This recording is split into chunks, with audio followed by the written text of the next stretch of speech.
I'm your host, Pri, and today I've got Logan Reed on the podcast. And Logan is currently doing a documentary, which is incredibly interesting, and I'm very interested to hear about the process, number one, of doing a documentary, because normally you just see them kind of come out on a movie, and you really don't hear anything about the process or the effort that it goes into. So, Logan, how are you doing, man? I'm good, Mike. Thanks for having me on. Good. And where are you located at? So I'm in Winchester, Virginia, about an hour outside of Washington, D.C. Okay. And how long were you in the military for? So I spent a little over 8 years total, mostly with the Maryland National Guard. But yeah, a little over 8 years. Okay. And you were a pilot? No. So I did go to flight school, and that's where I met the two characters in the documentary, the two people it's based on, Ali and Ahmed. But unfortunately was medically discharged after about 8 months or so, which was a big gut punch, but I went off to do a few other cool things. Cool. What did you do afterwards? So I started as an air defense artillery officer, and that's where I transitioned to out of ROTC. Went to Loyola University, went through their ROTC program.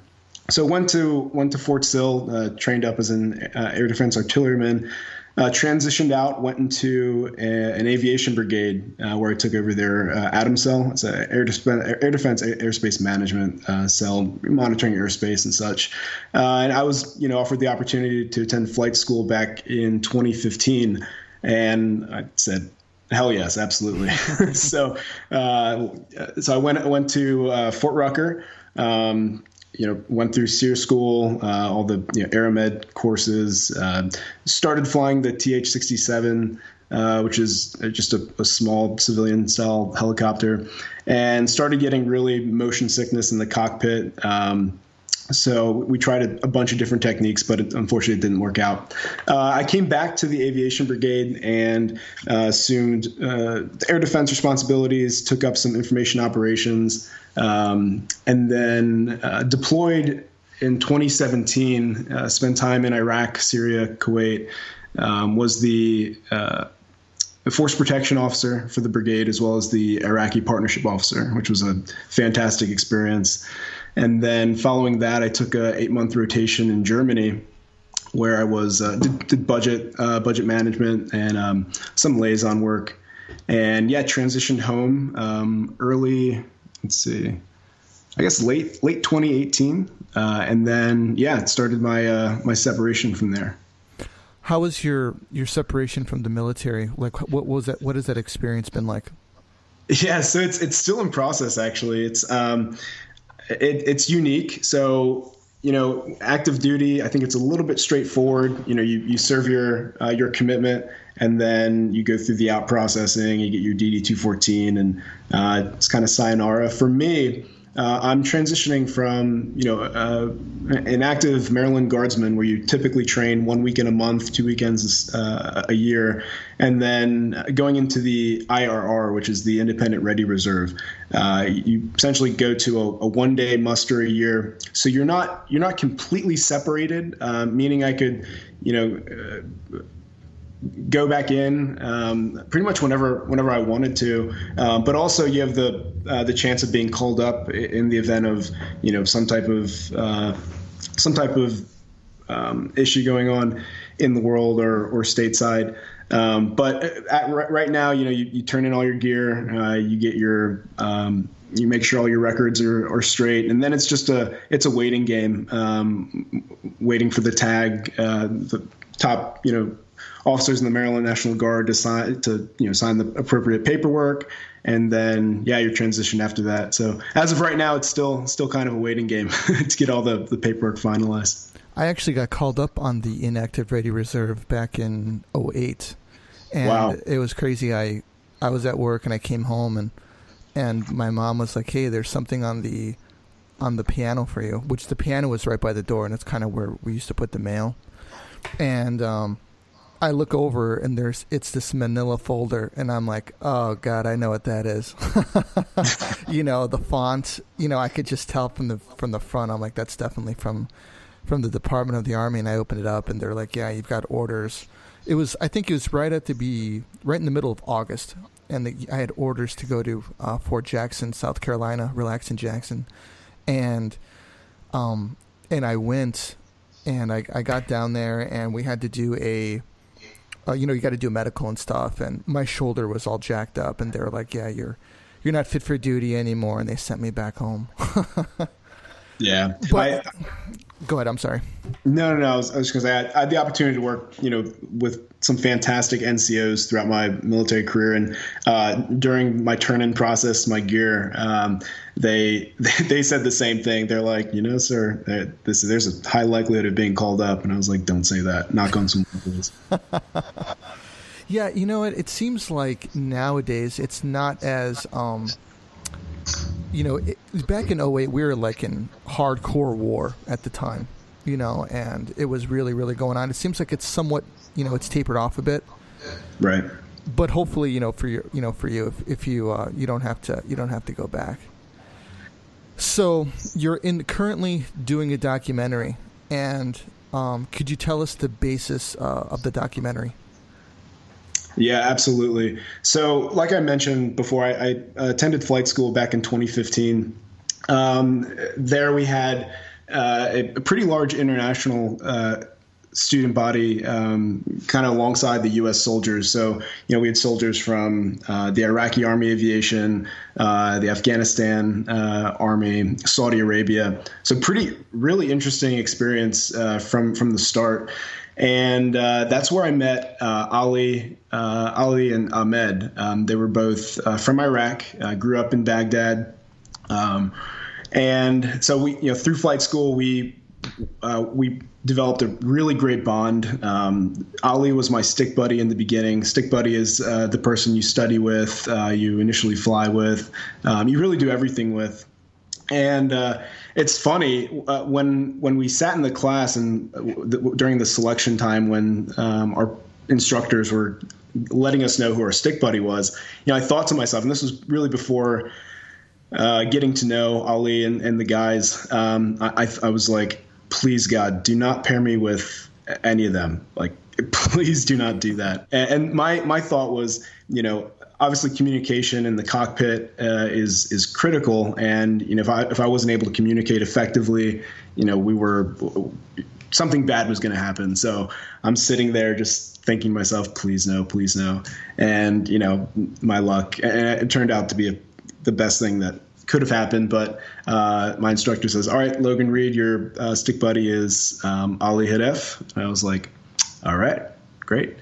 So I went up to Ali, and we hit it off from the beginning. Fantastic individual, extremely smart. It turned out to be an incredibly skilled pilot. But yeah, so through flight school, spent time. We traveled to Destin, Panama City on the weekends that we had free time. So I really got to talk to them a bunch and learn about their background and their life, kind of coming from Iraq, working their way through the Iraqi Army, and then transitioning to the Iraqi Army Aviation, and then making their way stateside. So, unfortunately, so prior to my deployment in 2017, I'm still in communication with Ali, Ahmed, our friend Yazir, and a few others. So after they graduated, they went back to Iraq, and they pretty much hit the ground running. They were starting missions instantly. Obviously due around that time in the height of ISIS. That was they were very busy, and I got a phone call. This was, I think, during a warfighter exercise prior to the deployment, that Ali had been shot down in Samarra, Iraq, and it was definitely a huge shocker to me. I spoke with him probably two weeks prior to that, and not the greatest thing to hear right before you head over. I was definitely planning to meet up with him and everything, but you have to kind of move forward after that. So we go through pre-deployment training, eventually get over there. And I learned that, in addition to being the force protection officer for the brigade, I was going to be the Iraqi partnership officer, and something I was very excited about. I studied the culture and knew a good amount about the history. So I was really looking forward to working with our Iraqi partners. And our other friend, not to cut you off. What does the force protection officer, like, what are their responsibilities? Yeah, so essentially you are responsible for the safety, security of all the personnel, equipment, everything that we have in the brigade at the various locations throughout the Middle East. You're responsible for performing analysis of different locations, looking forward and seeing what possible areas we might be able to set up locations for our aviation assets. And that was a really, really unique position in itself. Okay, now go on ahead with your story. Sorry, I wasn't sure what you did. Yeah, of course, no worries. So I'm working with the Iraqis. My friend Ahmed, like I mentioned, he's still flying in Iraq, and we had plans to meet up at Taji, which that was predominantly where I was based out of. And I learned that I got a message from one of our other friends, Yazir, and learned that he was shot down in Mosul. And being over there and working side by side with the Iraqi Army aviation leaders, being so close to where he was and so close to seeing him for the first time in several years, it really hit home. So he was the second good friend of mine from flight school who was shot down during this war. And definitely a tough time for me personally. But we had a mission, and we still do have a mission. So I had to kind of move on from there. And in a way, it did strengthen that bond and that working relationship with the Iraqis. They knew that I attended flight school with a bunch of their pilots, and they were devastated to hear about the loss of first Ali and then Ahmed. But these were two fantastic human beings and fantastic pilots, who unfortunately lost their life during the fight against the Islamic State.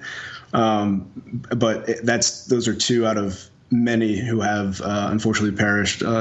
U.S. coalition and specifically in this situation, Iraqi forces. So the documentary is going to be us going back to Iraq, meeting with the family, close friends, going back to Taji, meeting back with my Iraqi Army aviation contacts, and telling the story of their lives and what motivated them to join the Iraqi Army, how that experience was for them, going through pretty much war in their country since they were born.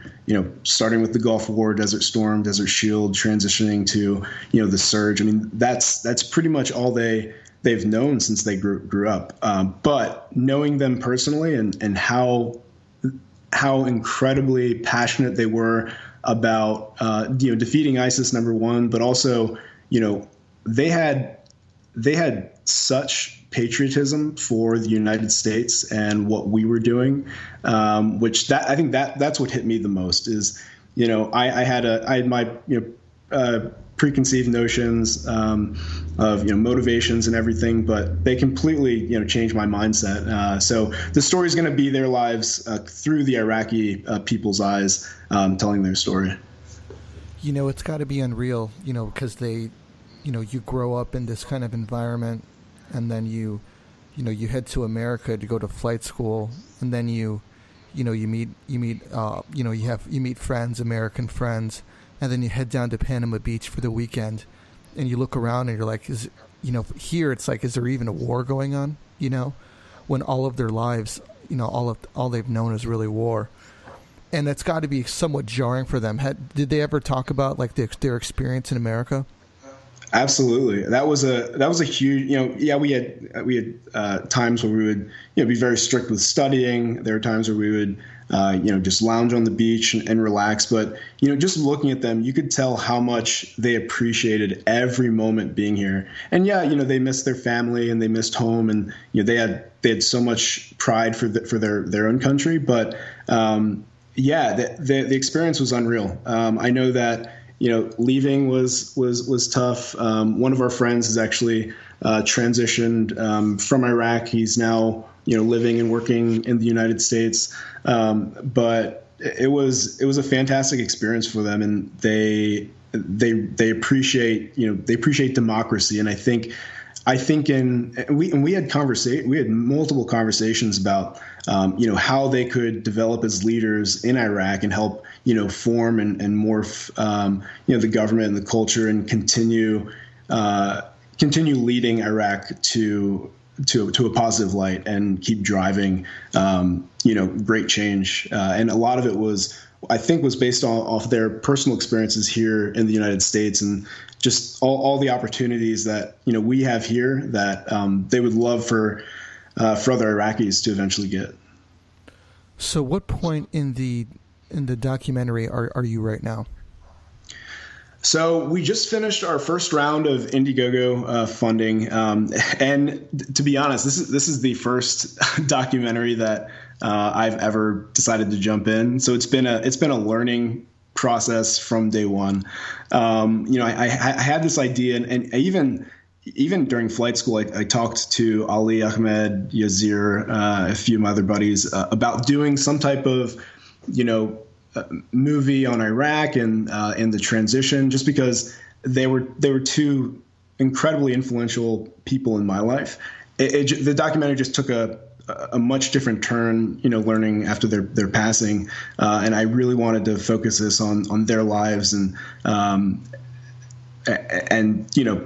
showing everybody the wonderful people that they were, but also the process and how everything is transitioned. So right now, we're currently waiting for our visas to be approved. It's a small team. It's myself, our director of photography, Jake Hamby.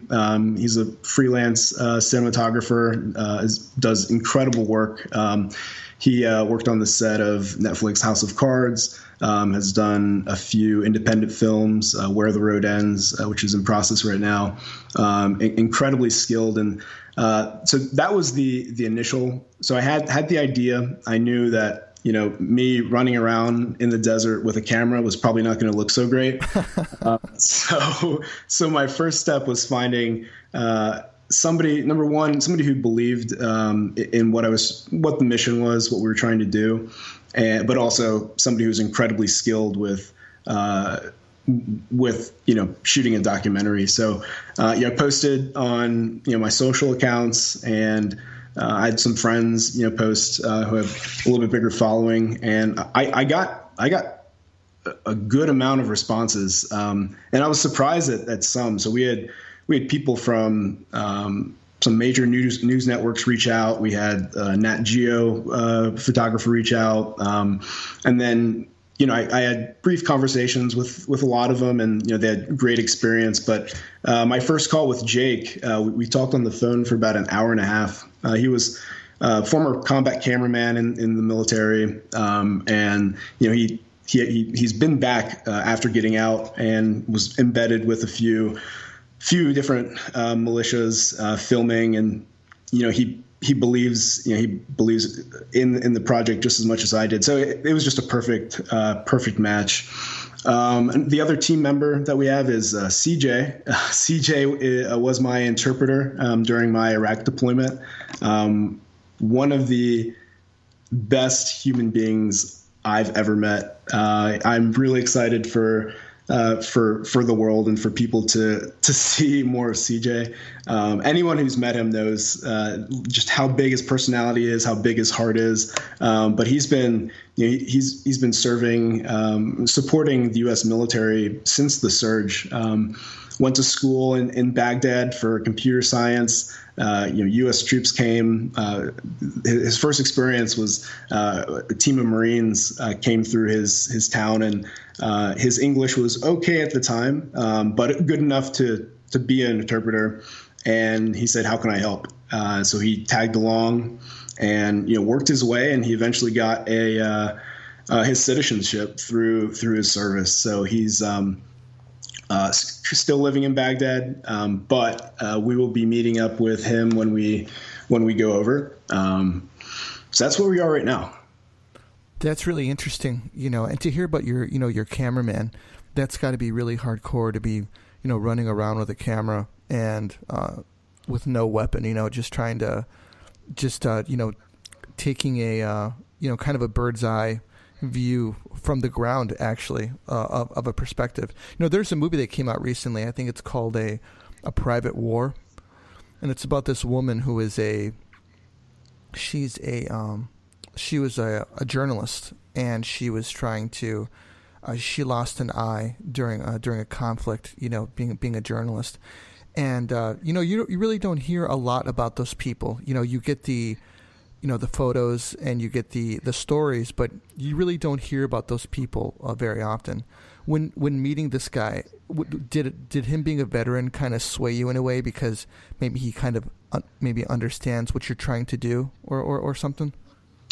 Yeah, so I think definitely having being a veteran himself, he could relate to a lot of what I experienced, and him having spent quite a bit, a large majority or a good amount of time in the Middle East, both while in the service and outside. He has a different perspective, but I made a point to not only look at or consider individuals who have military experience, but also bring to the table that fantastic artistic point and view to what they create. And who am I to know what's artistic? But I am a big movie and documentary nerd, so I watched a bunch of his stuff, and it really blew me away. And a couple of the side projects that he's working on right now, I think are going to be pretty huge, relatively speaking, in that arena. But yeah, it was he definitely it was definitely a very good fit. So when you decided that you wanted to do a documentary, like what did you do? Like what did you research? How did you get it off the ground? How to make a documentary for dummies. No, no, I actually don't know if they do have that book, but it probably would have come in handy. Honestly, I started reaching out to my friends and colleagues who I've known have been in that arena. A lot of research online. One of the big things, I knew that there was going to be a good amount of time needed for this, and it started out as a side project, but the more time that I was spending outside of work on it, I realized that the only way I could successfully do this is if I dedicate all my time with it. So right now, this is my full-time project. I worked for Amazon for a little over 3 years, and one of the unique things about being in the Guard is you have the opportunity to have a civilian career. So worked a few different things. Was a consultant for Deloitte for a little bit, then transitioned to Amazon. But I was kind of at a crossroads where if I wanted to see this thing through and do it right, I know I needed to spend a lot more time than I was, which it almost felt like 2 full-time jobs. Now it's just a full-time job, just taking up a lot of time. But yeah, so a lot of research, a lot of networking. There's a gentleman. His name's Dan Gabriel. He just released a film called Mosul, and I had the opportunity to meet Dan in DC at an event a couple months ago. And so, just really quickly, he's a former CIA officer, incredibly smart individual, and we have. I had no idea that there were other filmmakers out there that, at least during this time, that were focused on not just the Middle East but Mosul specifically, and they just just launched on Amazon, iTunes. You can get it on Blu-ray, but an incredibly powerful film, and it basically you're following a team and a journalist that they're embedded with the Iraqi Special Operations Forces, and it's during the height of ISIS in Mosul. So you see direct footage of these Iraqi special operations fighters battling ISIS, and it's incredibly moving, and it definitely brings that reality to light. And since the fall of Mosul in 2017, which did happen while I was in Iraq, the state in Iraq obviously it's getting a lot better, but there's still, like I mentioned the other day to a few people, there's still a fairly heavy presence of extremists that which I think documentaries like Mosul and hopefully this one will bring to light that this is still a very real threat, not just in the Middle East, but holistically throughout the world. Do you think that the extremism is something that that these kids are born into? So, tricky question. I think there's two main ways that extremism is born. So you look at, we'll take Iraq for instance. You look at Iraq's history, starting in the late 80s, where Saddam's regime used nerve gas to kill thousands of Iraqi citizens. So that internal conflict, sparked, and then following the invasion in Kuwait, so Saddam's Iraqi army in Kuwait, that's sparking the Gulf War, so Desert Storm, Desert Shield.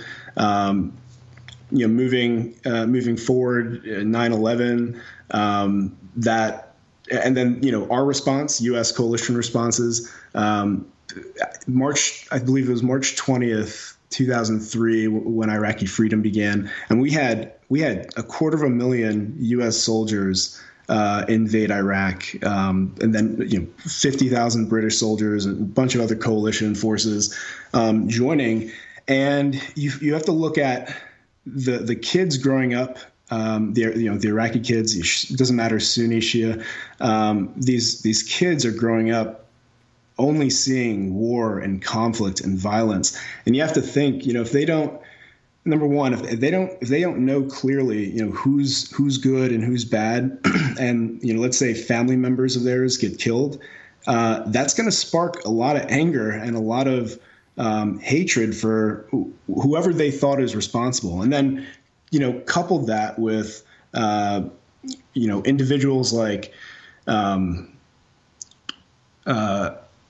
al-Zakari and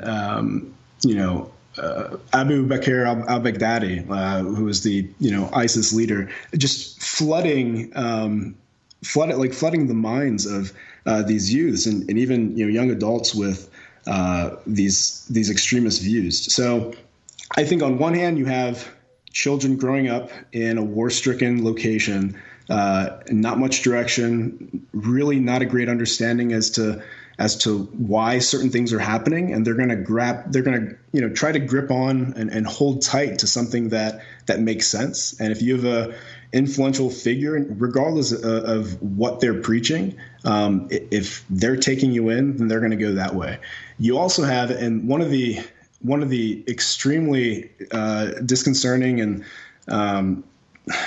to be honest, just something we've never seen before is the tactics that ISIS has used or that use in recruiting. So not only did they have skilled warfighters, but a large amount of cache technology. They were able to create these internet propaganda videos that made its way across the world. And then you have people in the United States that have never been to the Middle East, have never met an ISIS member, who are joining the cause because they they feel strongly towards what they're trying to do. So I think in that regard, extremism is built in two ways. Whether you grew up in that area and you've personally faced some type of catastrophe that drives you in that direction, or you could grow up in the United States and you watch a video that triggers you a certain way, and you have no other cause to stand behind, so you decide to jump in it, which is very it's sad, but it's something that we need to take very seriously. I think you made some really valid points with, especially with the blurred lines, because when you're a kid, you don't know who the good guys or the bad guys are. As far as you're concerned, like your family are the good guys. So it's very easy to be angry when a family member dies, and then you kind of turn on your you want to put your anger towards your aggressors. So in a way, they feel that they are fighting for the good side. And it's something that I've thought about, but I think it's something that a majority of people don't take into consideration as the perspective of these people. Absolutely. And the thing is, so, yes, Iraq has declared, that ISIS is gone. And to an extent that's true, but you do have to think about how many ISIS fighters have fled and that are still out there. So very similar dynamic, like in the 1980s. Think of back in Afghanistan. So thousands of foreign fighters flocked to Afghanistan to help the Afghani Mujahideen fight the Soviet invasion. After that ended, those fighters left, and they formed a very loose network of jihadists, many with connections to bin Laden and Al Qaeda. And what a lot of experts, and what I'm thinking as well, is something very similar with ISIS is going to happen. So now that the fight is kind of leaving Iraq, they don't have a foundation to hold on anymore. So they're looking for places to call home, and a lot of these fighters, they came from Europe and different locations. So, yeah, and kind of like what I alluded to before, people in the United States, San Bernardino, Orlando, Paris. So ISIS claimed responsibility for these attacks, but these individuals, a lot of them never, like I mentioned, have never been to the Middle East. They've never met an ISIS member, but they're becoming radicalized over the internet. And that's a very alarming threat that I still think is incredibly real and true today, that we need to, as a global community, need to really stick together and figure out a solution. Yeah. I did a podcast called The ISIS Bride a few months back, and it was, exactly like you said, this girl, she denounced her citizenship and went to go and marry an ISIS fighter. And, long story short, she wants to come back to the United States. I believe she's a Syrian refugee right now. And she had a baby from an ISIS fighter. Mind you, she had 3 husbands. I think all 3 of them were killed, fighting.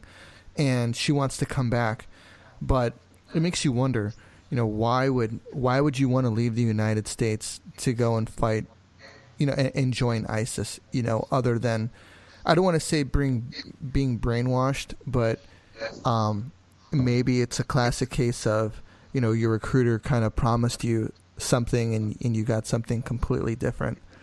Now, as for others, living in the United States, and the thing is, people living in the United States, we have a blanket of freedom and a blanket of, say, what's the word that I'm looking for? Just being completely oblivious to what is going on the outside of our walls, and the walls. What I mean, the walls of the United States. You could pretty much living here. You could pretty much not even pay attention to politics or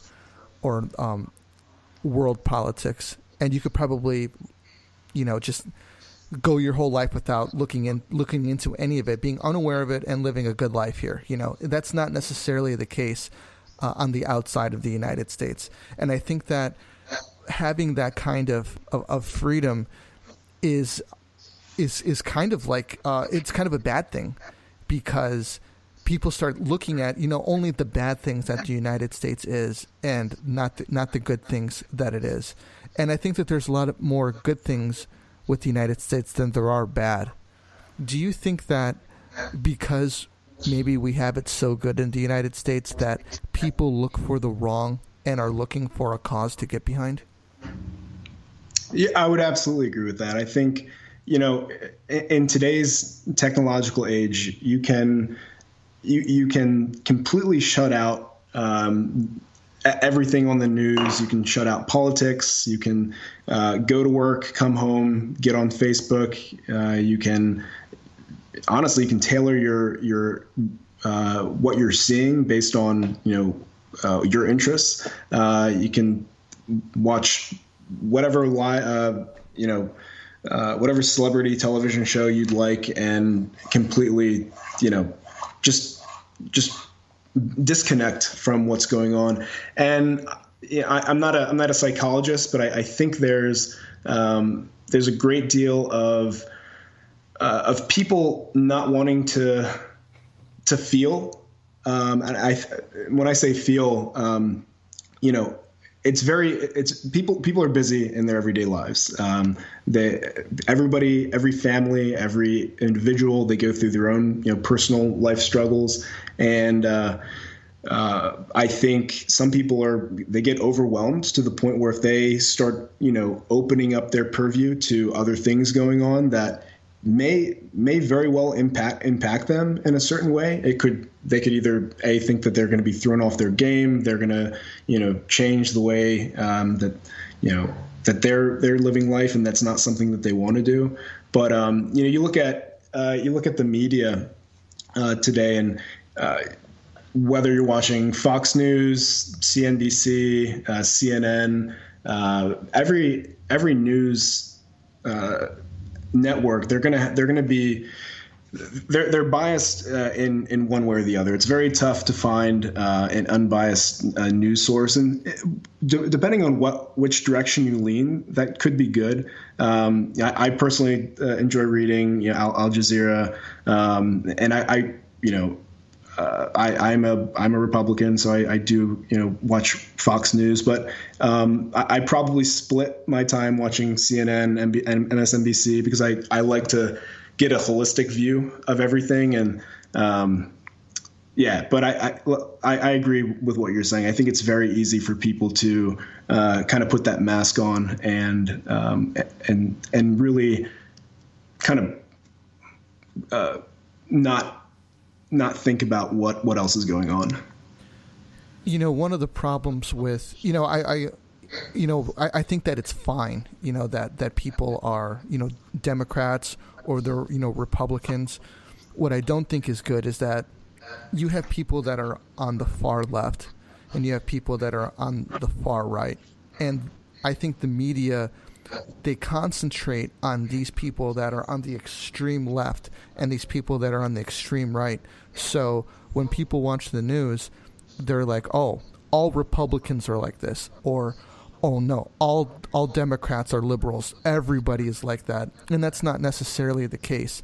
And it's gotten to a point where, based on what you see in the media, is that two people can have a conversation, they can have a disagreement on something, and it just be that. And if you watch anything, you watch CNN, it's very liberal, and they bash the president, and every single thing that the president does is wrong, and that's not necessarily the case. Just like everything that President Obama did wasn't 100% right, and in today's day and age, I think that it comes from the mainstream media kind of perpetuating this environment of it's you're either this or you're either that. And you know what? If you talk to these people, you can't agree with them, even if they are making a valid point. Yeah, absolutely agree. The thing is, I don't know the right answer as to how we bridge that gap between the left and the right. Being radical in any direction, whether you're left leaning Democrat or right leaning Republican, is not right. There has to be common ground on every major issue that we face politically, economically to some extent. And I think a lot of it is, politicians not wanting to let down their constituents. If they move forward with something that they may personally believe in, what is their following? Who are their, the people that elected them into that specific position? How are they going to feel? So it's gotten, our political system has gotten to a dynamic where it's not just that politician making a decision based on what they believe personally, which is unfortunate. And I think that we need to see more candidates who are willing to, have that backbone, disagree and commit, and move forward with what they feel is right. And sometimes, the decision is not going to be as simple as, hey, this is a conservative viewpoint because I am a designated Republican. I'm going to stick with that. I'm a designated Democrat, and this is a liberal, issue. Whether it's it doesn't matter what it's about, because that is what the left is doing. I'm going to move forward in that direction. And I'm being general, just not to talk about any specifics right now. But I think in order for our country to bridge that divide, because I don't know if we've been more divided as a country, politically speaking, than we are right now.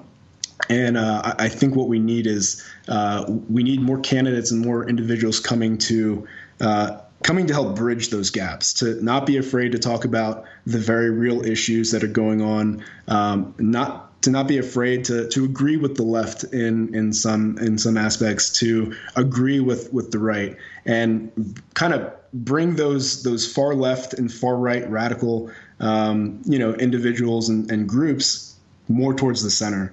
Because the closer we get to the center, the quicker we are going to be to resolutions on a number of different issues.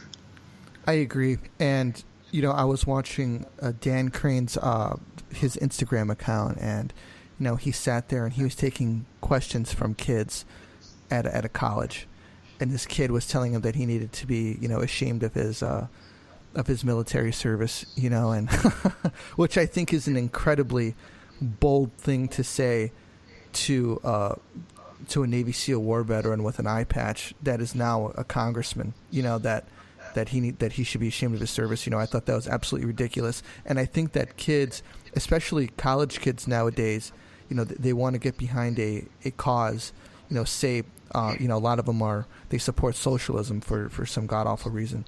And they don't know essentially the basics of what the foundation of our country is. So say, for example, our country is built off of being free, built off of democracy, okay?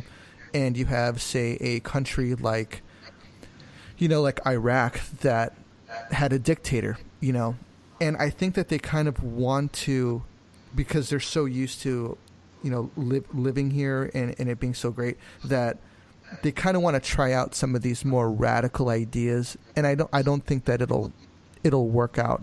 Kind of like the sensationalism of kids wearing Che Guevara T-shirts, and they have no idea who the guy was.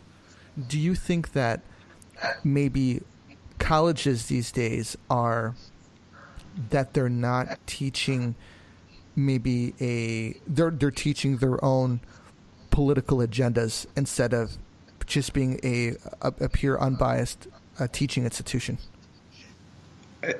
I mean, yeah. My personal experience, I did my undergrad at Loyola University. It was a fantastic education, liberal arts school, but they, at least in my courses that I took, there was no hidden indoctrination to one way or the other. I'm in the middle of my MBA program right now at University of Maryland, and I'm not seeing anything. But I think holistically, absolutely, it happens. There was a Gallup poll in 2018, and it found that I think a little more than half of Americans age 18 to 29, so that millennial age. Were looking at socialism positively, and a little less than half, were for capitalism, and that is a fundamental issue right there. And it's telling me that our school system, the college education system, the high school education system, we're not doing a good enough job to teach about history and teach about why these certain political or views just does not work out. And there's not a lot you can do with private universities and institutions. They're going to teach how they want to teach, and there's not a lot of outside influence that can affect it. It's going to come down to,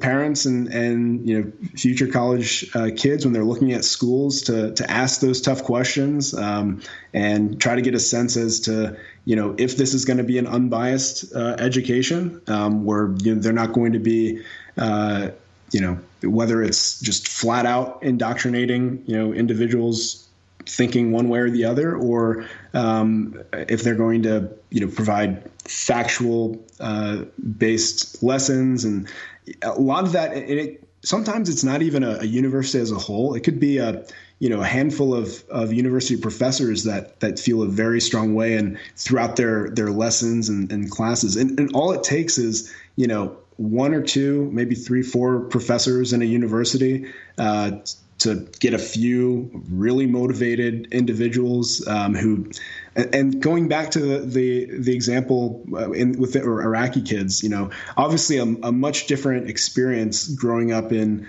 war-stricken location. But if you have children, and there's millions of kids that grow up in the United States with not very great, not great role models. Family support system might be broken.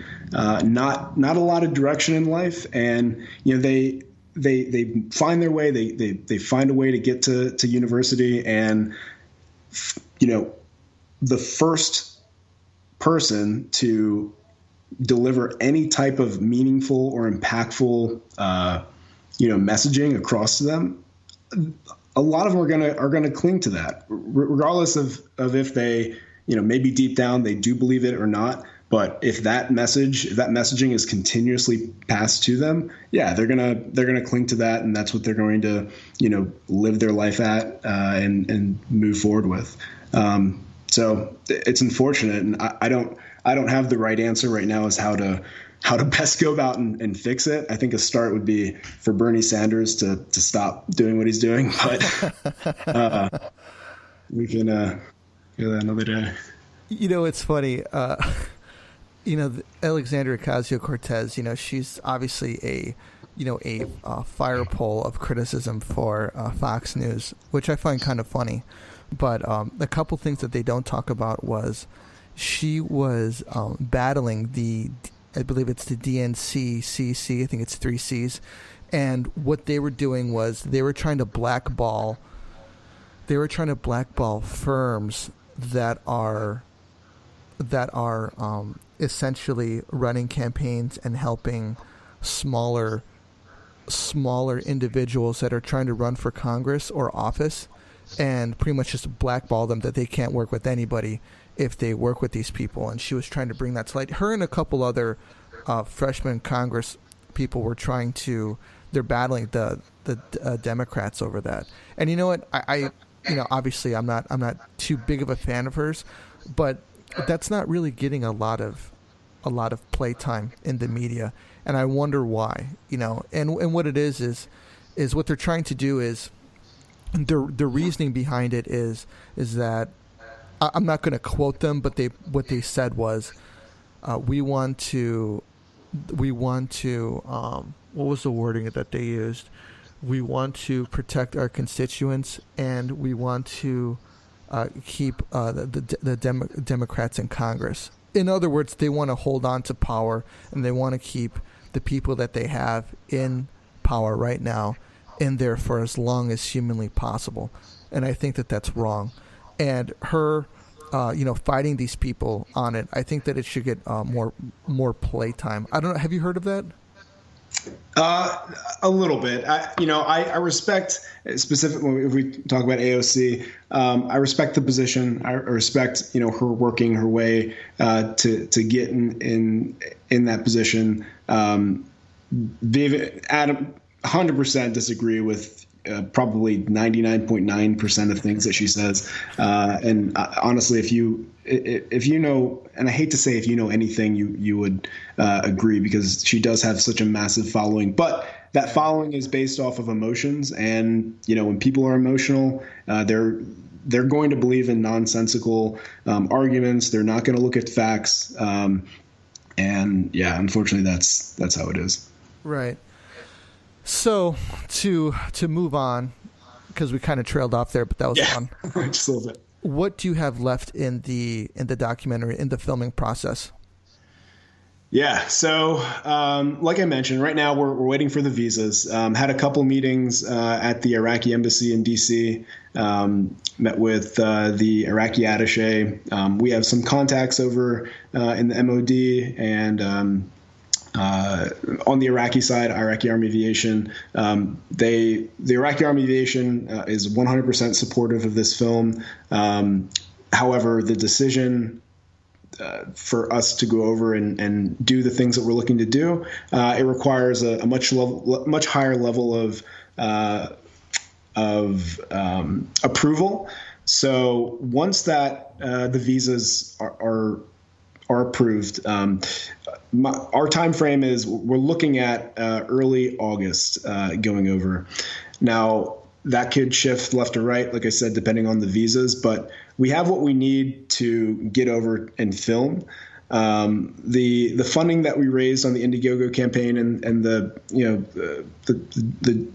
donors that we've had on the side, it's enough to get us over to film and then come back. But the next stage, so post-production, it's going to require, a second round of funding to get the documentary to where it needs to be. So right now, like I said, waiting for visas. We'll go over, we'll get the filming done, and then we'll need to launch another campaign, and then continue to network with whether it's veteran-owned companies who a few have definitely helped support in terms of pushing the social media presence. And I mentioned, I think earlier, that IAVA, the Iraq and Afghanistan Veterans of America. So I was so excited to hear that they were interested in becoming part of this documentary. So there are primary partners, sponsor of this film as of this point, and getting their backing from the largest veteran advocacy program in the United States is huge. But getting this documentary to where we need it, funding is going to be the next biggest challenge, and it's just a constant, day after day, making phone calls, sending emails, getting the story in front of people that want to see it get bigger. And then, so are you looking for, maybe a release next summer? So post-production should not take incredible amount of time. Because this isn't a feature film or a feature length documentary, this is going to be it's a short documentary. So we will look to pitch this in the major U.S. film festival circuit.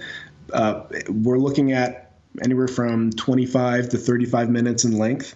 So I would, and this is probably an ambitious goal, and Jake, after listening to this, is probably like, ha, good luck. But I would love to see a relatively close to finished product by December of this year. So it would be my goal. And like I said, everything is based on visas getting approved and then the second round of funding. But I would like to see a finished product into the early 2020 film festival circuit. And then, we'd look to get this on Hulu, iTunes, Amazon Prime, and then Netflix would be huge. I know that's a very difficult platform to get on, but with Jake's experience working on House of Cards, and we're definitely going to be looking to get it in that direction as well. Well, I'm definitely going to be pulling for you, dude. And if there's anything I can do on my end to push this, I'll do it for you.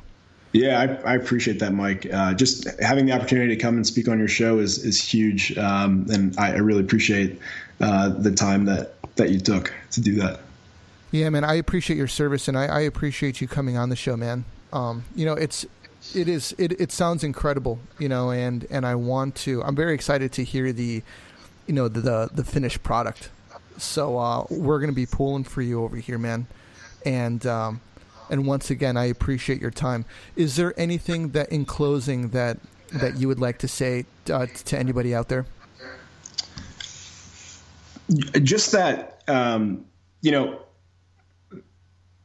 Ali and Ahmed, they made the ultimate sacrifice, and